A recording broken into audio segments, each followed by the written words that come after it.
केबेठू एवं केउठी करिबे सुभद्रा पंजीकरण बड़ सूचना देले प्रभाती परिडा। सुभद्रा योजना नु नेई आसिला बड़ खबर। नुआ अपडेट देले उपमुख्यमंत्री प्रभाती परिडा। सुभद्रा पाई महिला माने केबेठू ओ केउठी पंजीकरण करिबे ए नेई समस्त सूचना देइछंती उपमुख्यमंत्री। प्रभाती कहिछंती रविवार ठारू सुभद्रा पंजीकरण आरंभ हेब।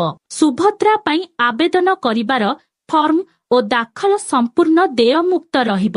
निकटस्थ अंगनवाड़ी केन्द्र, ब्लॉक कार्यालय, पौर कार्यालय रे एही फॉर्म मिलिब। एथिसह मो सेवा केन्द्र ओ साधारण सेवा केन्द्र रे मध्य फॉर्म मिलिब। फॉर्म पूरण करिबा परे मो सेवा केन्द्र किंबा साधारण सेवा केन्द्र रे फॉर्म दाखल करि हेबो बोली उपमुख्यमंत्री सूचना देइछंती। तो बंधुगण एहिपरि नुआ अपडेट पाइबा पई आम चैनल को सब्सक्राइब करि दियंतु।